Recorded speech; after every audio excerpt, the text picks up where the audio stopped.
సుమన్ టీవీలో మీ personal and business promotions కోసం కింది నెంబర్కి కాంటాక్ట్ చేయండి. గవర్నమెంట్ హాస్పిటల్లో ఉన్నామండి. వాళ్ళ గవర్నమెంట్ హాస్పిటల్లో సర్జరీ డిపార్ట్మెంట్లో ఒక అద్భుతమైన ఆపరేషన్కి ఇవాళ మేము ఇవాళ మీ ముందుకు తీసుకురావడానికి ప్రజలకి తెలియజేయడం కోసం ఇవాళ ముందుకు వచ్చాం. ఇవాళ మెడలో వచ్చే గడ్డలు అవి చాలా ప్రమాదకరం. ఎందుకంటే చాలా క్లిష్టమైన ఆపరేషన్గా మనం తీసుకోవాల్సిన అవసరం ఉంటుంది. మోస్ట్ ఆఫ్ ది టైమ్స్ మనం చూస్తే మెడలో వచ్చే గడ్డలు థైరాయిడ్ గడ్డలు వస్తూ ఉంటాయి, అలానే లింఫ్ నోడ్ గడ్డలు వస్తూ ఉంటాయి, రేర్గా నర్వ్ ట్యూమర్స్ కూడా వస్తూ ఉంటాయి. ఇవి డయాగ్నోస్ చేయడం కూడా చాలా కష్టం. ఇక్కడ గవర్నమెంట్ హాస్పిటల్లో మనకు అధునాతనమైన వైద్యం, అధునాతనమైన పరికరాలు అందుబాటులో ఉన్నాయి కాబట్టి ఎంఆర్ఐ స్కాన్ చేసి ఇతనికి అహ్మద్ అనే పేషెంట్ మన దగ్గరకు రావడం జరిగింది. ఈ అహ్మద్ అనే పేషెంట్ దాదాపు ఎప్పుడు వచ్చారండి మీరు? 11వ తారీఖున గవర్నమెంట్ హాస్పిటల్కి వస్తే అతనికి మెడ లోపల ఎడమ వైపున ఒక చిన్న గడ్డ కడితి ఉంది అనేది ఒకటి ఓపీలో డాక్టర్లు మన S3 డాక్టర్లు గోవింద్ నాయక్ వీళ్ళందరూ చూసి దీన్ని ఒక ట్యూమర్గా ఒక లింఫ్ నోడ్ మాస్గా గుర్తించి ఆపరేషన్ చేయాలి అని ఫర్దర్ ఇన్వెస్టిగేషన్ చేయడం జరిగింది. ఫర్దర్ ఇన్వెస్టిగేషన్స్లో ఇది వేగస్ నర్వ్ నుంచి వచ్చిన ట్యూమర్గా నిర్ధారణ జరిగింది. మనం మెడలో చూసుకుంటే ఇక్కడ మనకి ఇంటర్నల్ జూగులార్ వెయిన్ ఉంటుంది, ఒక common carotid artery, carotid bulb ఉంటుంది. ఇక్కడ చాలా క్లిష్టమైన base of the skull base అంటారు. అంటే మెదడులోకి వెళ్ళే మెడకి మెదడుకి ఉన్న కనెక్షన్ దగ్గర స్కల్ బేస్ అంటారు. ఆ స్కల్ బేస్ దగ్గర వచ్చిన ట్యూమర్గా ఇది మనం తీసుకోవాల్సిన అవసరం ఉంది. ఇది కెరోటిడ్ షీత్లో ఉన్న వేగస్ నర్వ్ అనే దాని నుంచి వచ్చింది అనేది ఎంఆర్ఐ రిపోర్ట్ తెలియజేస్తూ ఉంది. ఎంఆర్ఐ రిపోర్ట్ని బేస్ చేసుకొని మనం సర్జరీ ప్లాన్ చేశారు గోవింద్ నాయక్ వాళ్ళు. సో వాళ్ళను హెల్ప్ కూడా రావటం అడిగితే మేమందరం కలిసి ఒక బృందంగా ఏర్పడి మధు డాక్టర్ గారి సహకారంతో పోలయ్య గారు వాళ్ళందరూ కూడా మధు డాక్టర్లు ఎవరు ఇంకోళ్ళు మనకి పోలయ్య గారు శ్యామ్ సుందర్ గారు ఉన్నారు. వాళ్ళు జనరల్ అనస్థిషియాలో మనం ఓపెన్ చేయడం జరిగింది. కెరోటిడ్ ట్రయాంగిల్లో ఉన్న కెరోటిడ్ షీట్ని ఓపెన్ చేస్తే వేగస్ నర్వ్ మామూలుగానే ఉంది. కామన్ కెరోటిడ్ ఆర్టరీ కానీ కెరోటిడ్ బల్బ్ కానీ ఇంటర్నల్ కెరోటిడ్ ఆర్టరీ అవి కూడా మంచిగా ఉన్నాయి. ఇంటర్నల్ జూగులార్ వెయిన్ కూడా ఉంది. దాని కింద కొన్ని మజిల్స్ ఉంటాయి, స్కెలిన్ మజిల్స్ అనేవి. వాటి మీద ఉన్న ఫ్రెనిక్ నర్వ్ అనే ఆ ఫ్రెనిక్ నర్వ్ దగ్గర నుంచి ఒక పెద్ద ట్యూమర్ని మనం గుర్తించడం జరిగింది.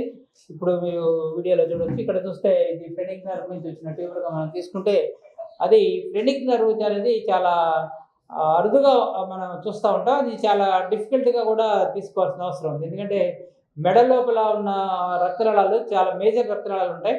అవి common carotid artery, internal external carotid artery, internal jugular vein ఉంటాయి. వాటికి పోస్టీరియర్గా వాటికి వెనక భాగంలో కండరాల మీద ఉండే నర్వ్గా మనం ఫ్రెనిక్ నర్వ్ తీసుకుంటాం. ఈ ఫ్రెనిక్ నర్వ్కి వచ్చే ట్యూమర్స్ కూడా చాలా అరుదుగా రికార్డ్ అయి ఉన్నాయి. లిటరేచర్లో కూడా ఫ్రెనిక్ నర్వ్ నుంచి వచ్చిన ట్యూమర్స్ చాలా తక్కువ ఉన్నాయి. ఫ్రెనిక్ నర్వ్ని ఐడెంటిఫై చేసి దాన్ని ట్యూమర్ని మనం ఐడెంటిఫై చేయడం జరిగింది. ఐడెంటిఫై చేసి దాన్ని ఓపెన్ చేసి ఫ్రోజన్ సెక్షన్ కూడా పంపించి ఫ్రోజన్ సెక్షన్లో అది క్యాన్సర్ కాదని నిర్ధారణ చేసుకొని ట్యూమర్ని ఎన్యూక్లియేషన్ చేయడం జరిగింది. ఒకవేళ ఫ్రెనిక్ నర్వ్ దెబ్బతినే అవకాశం కూడా ఉంటుంది. మ్యాలిగ్నెన్సీ అయితే మొత్తం తీసేస్తే డయాఫ్రమ్ అనే మజిల్ కూడా ప్యారలైజ్ అయ్యి ఊపిరి తీసుకునే కష్టం కూడా ఉంటుంది. ఇలాంటి క్లిష్టమైన ఆపరేషన్ చాలా అరుదుగా చూస్తూ ఉంటాం. అరుదైన జబ్బుగా కూడా మనం పరిగణించాల్సి వస్తూ ఉంటుంది. గవర్నమెంట్ హాస్పిటల్లో ఇంతవరకు నేను ఈ 30 yearsలో ఎప్పుడు ఫ్రెనిక్ నర్వ్ ట్యూమర్స్ ఎప్పుడు చూడలేదు. ఇది ఫస్ట్ టైం చూడటం. లిటరేచర్లో కూడా చాలా తక్కువ రిపోర్ట్ అయి ఉన్నాయి. Schwannoma arising from the phrenic nerve అనేది ఫైనల్గా డయాగ్నోస్ జరిగింది. అహ్మద్ అనే పేషెంట్ అయితే చాలా చిన్న వయసు. ఎంత నీ వయసు? 30 సంవత్సరాలు, 37 సంవత్సరాలు. చిన్న వయసులో వచ్చింది. కానీ అది క్యాన్సర్ కాదు కాబట్టి నీకు ఇబ్బంది ఉండదు. మళ్ళీ రావడానికి కూడా అవకాశం ఉండదు. క్యాన్సర్ అయితే మళ్ళీ వస్తుంది. తర్వాత ఫర్దర్గా కీమోథెరపీ, రేడియోథెరపీ కూడా అవసరం ఉండదు కాబట్టి ఆపరేషన్ సక్సెస్ఫుల్గా జరిగింది. సక్సెస్ఫుల్గా జరగడానికి కారణం మెయిన్గా ఇక్కడ హాస్పిటల్లో ఉన్న నిష్ణాతులైన వైద్యులు ఉన్నారు. నిష్ణాతులైన వైద్యులతో పాటు అద్భుతమైన ఎక్విప్మెంట్ కూడా ఇక్కడ మనకి అందుబాటులో ఉన్నాయి. అలానే సిటీ స్కాన్ కానీ, ఎంఆర్ఐ కానీ, ఫ్రోజన్ సెక్షన్ అండి. ఇదివరకు ఫ్రోజన్ సెక్షన్ అంటే ఆపరేషన్ చేసే సమయంలో పెథాలజీ డాక్టర్లు మాకు అందుబాటులోకి వచ్చి అది క్యాన్సరా కాదని నిర్ధారణ చేయడానికి కూడా ఫ్రోజన్ సెక్షన్ చేసి వాళ్ళు వెంటనే మాకు తెలియజేయడంతో ఒక అరగంట మేము వెయిట్ చేసి ఆ రిపోర్ట్ వచ్చేదాకా వెయిట్ చేసి అది క్యాన్సర్ కాదని నిర్ధారించుకొని ఆ ట్యూమర్ వరకు మనం తీయడం జరిగింది. సో మంచి వాళ్ళ గవర్నమెంట్ ఆఫ్ ఆంధ్రప్రదేశ్ గవర్నమెంట్ హాస్పిటల్స్ని అభివృద్ధి చేస్తూ కావాల్సిన పరికరాలను ఇవ్వడానికి ముందుకు వచ్చి చాలా మంచి పరికరాలు ఇస్తూ ఉన్నాయి. ఆ విధంగా హాస్పిటల్ డెవలప్ చేసే క్రమంలో గుంటూరు గవర్నమెంట్ హాస్పిటల్ ఒక రిఫరల్ హాస్పిటల్గా వాళ్ళ స్టేట్ మొత్తంలో ఉండి ముందుంది కాబట్టి చాలామంది ప్రజలు వస్తూ ఉన్నారు. అలానే వైద్య పరికరాలు కానీ వైద్య సిబ్బంది అని వాళ్ళలో ఉన్న నిబద్ధత కూడా మనం తీసుకోవాల్సిన అవసరం ఉంది. మరి సూపరింటెండెంట్ గారి మన ఎస్ఎస్వి రమణ సూపరింటెండెంట్ గారు వచ్చారు. తన ఆధ్వర్యంలో వీళ్ళ హాస్పిటల్లో మంచిగా జరుగుతూ ఉంది. తను కూడా మాట్లాడమనుకోండి. Thank you doctor Kiran. మీరు చక్కగా ఒక అద్భుతమైన సర్జరీ మీ స్కిల్ఫుల్ హ్యాండ్స్ తోటి మీరు ట్యూబర్ని కూడా ఒక హ్యూమర్ లాగా చెప్పి చక్కగా ఆ పేషెంట్ ముఖంలో చిరునవ్వులు చిందించగలిగారు. అదే మీ సర్జికల్ స్కిల్స్ నైపుణ్యం అని మాకు అర్థమవుతోంది. Thank you whole of the department of general surgery, especially the third and my second unit's surgeons who have done the surgery. Schwannoma from the phrenic nerve అంటే అది చాలా క్లిష్టతరమైన ఆపరేషను. ఎందుకంటే ఒక కరెంట్ పని వాళ్ళు పవర్ ఉండగా కరెంట్ స్తంభం పైన పనిచేసినట్లే ఇది. అలాంటి ఒక ఏరియా అది చాలా క్లిష్టతరమైన ఏరియా. ఓ పక్కన కరెంటెడ్ ఆర్టరీ ఉంటుంది, ఓ పక్కన వ్యాగస్ నర్వులు, ఫ్రెనిక్ నర్వులు, మిగతా చాలా ఇంపార్టెంట్ స్ట్రక్చర్స్ ఉంటాయి.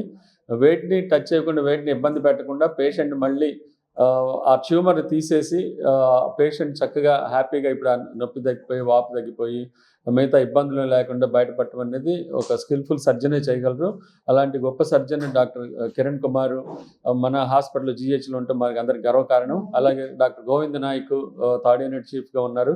వారు ఇద్దరు కలిసి ఎంతో స్కిల్ఫుల్గా ఈ సర్జరీ చేయటం మనందరికీ కూడా ఒక గొప్ప గర్వకారణము.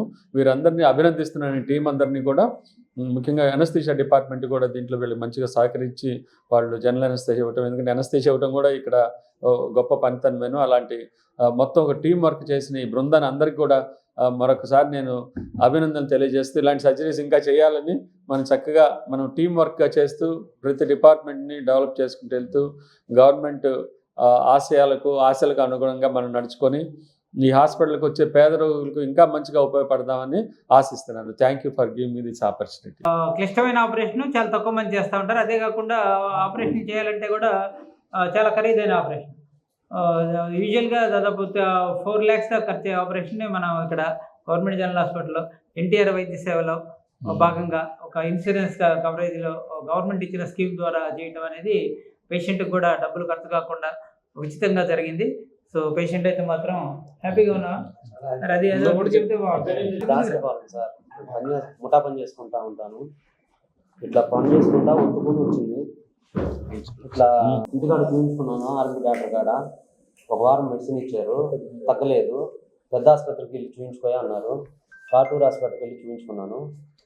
అక్కడ ఇవన్నీ ఏం చెప్పలేదు, పెద్ద సర్జరీ అయ్యా అది ఇదని ఏం చెప్పలేదు. సర్జరీ చేయించుకోయా అన్నారు. సర్జరీ చేయించుకుందాం అనుకునే వాళ్ళకే కొద్దిగా ఇబ్బందుల వల్ల, ఆర్థిక ఇబ్బందుల వల్ల చేయించుకోలేకపోయాను. ఆ తర్వాత ఇక్కడికి వచ్చాను.